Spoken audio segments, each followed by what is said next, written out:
Many atheists seem to be confused over what an atheist actually is. How is that even possible?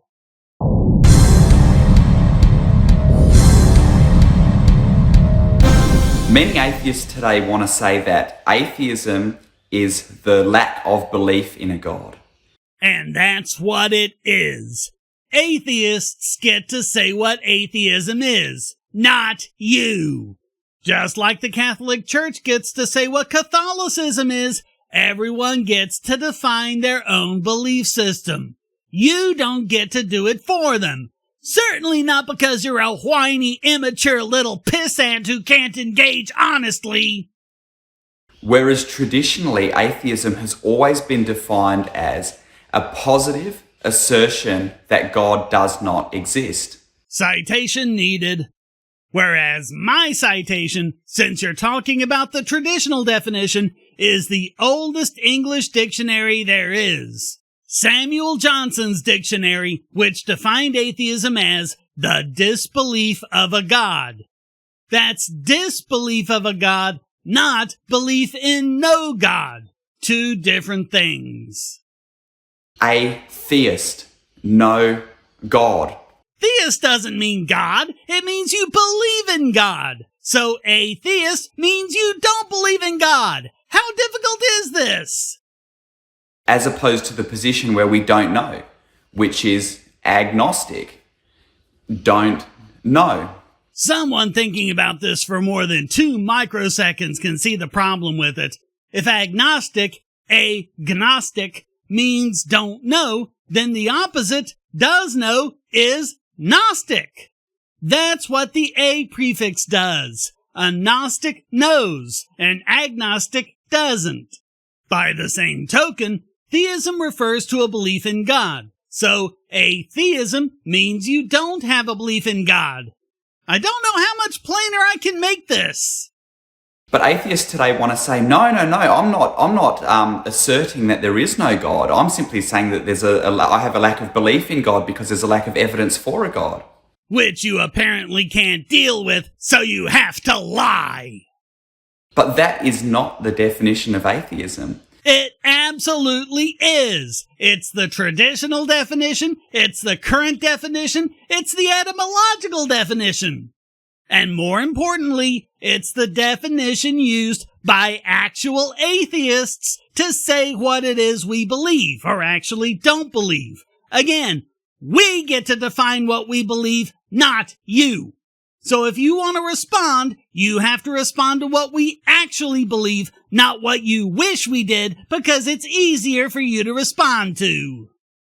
That's as silly as me saying, well, I'm a theist. No, I'm not affirming that God is true. I'm just saying that I lack belief that atheism is true. The unparsability of that sentence just shows how desperate you are. Let's phrase it properly. A theist doesn't believe in God. They just lack a disbelief in God. That's why you had to word it in such a confusing way, because wording it properly would have exposed how dishonest you're being. But you deliberately worded it in a confusing way to try and ridicule atheists as though it's our opinion that's ridiculous, when really all you did was badly construct a sentence. The reason why atheists do this is because they want to remove the burden of proof completely from any position that they have. No, that's what you're doing. You're positing the existence of something. That means the burden of proof is absolutely on you. Always has been, always will be. And until you meet that burden of proof, the null hypothesis stands. This is what you're actively and dishonestly trying to avoid.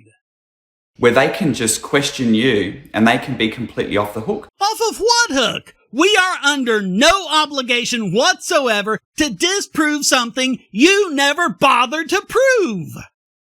But as I said, traditionally, this has never been the definition of atheism. I brought the receipts, liar. And no theist will take this definition seriously. Well, that just shows the pathetic desperation of theists. Again, atheists get to say what they believe. You don't get to say what other people believe. And before people start complaining, oh, he's not doing that, just keep watching. But imagine if I said Christianity is wrong because Christianity is the belief that there are crystal pyramids on Mars, and there aren't any, so Christianity is wrong. You'd rightfully come back with, that isn't the definition of Christianity. But then I'd just come back with, but that's the real definition of Christianity.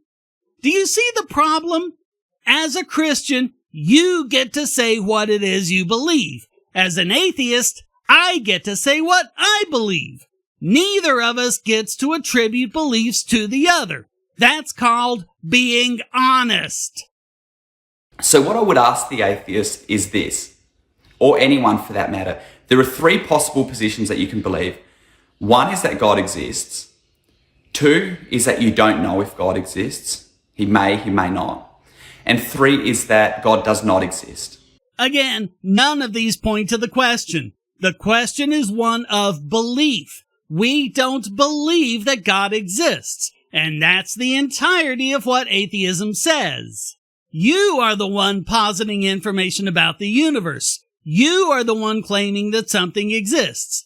We are under no obligation whatsoever to say anything about that until you pony up some evidence.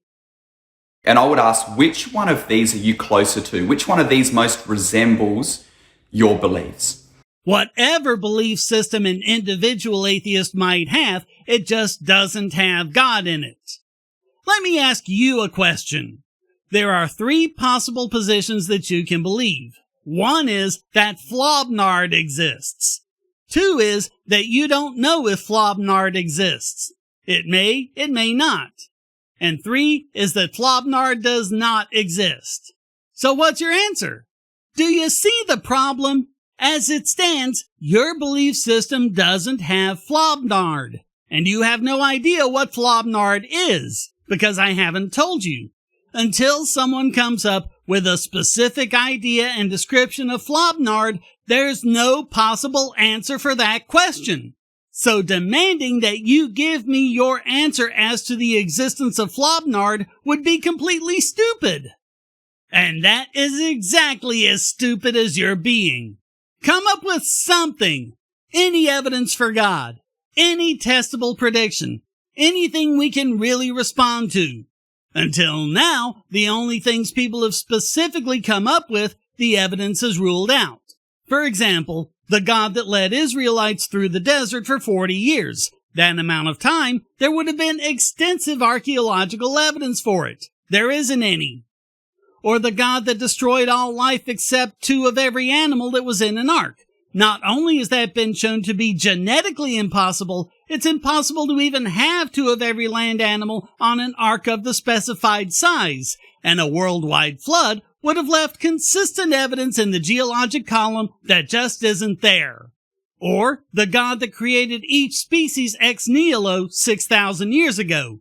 We know that life has been around several orders of magnitude longer than that, and we know both that life evolved and how it evolved, in addition to the mechanisms that result in speciation and increased information in the genome, all of which has been observed and reproduced. Just like we've disproven Zeus, because we know how lightning forms and he doesn't throw it.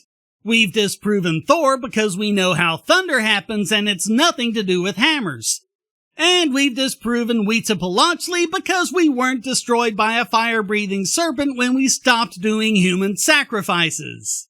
So if you've got a different idea of God, present us with some testable specifics and we'll get right on it.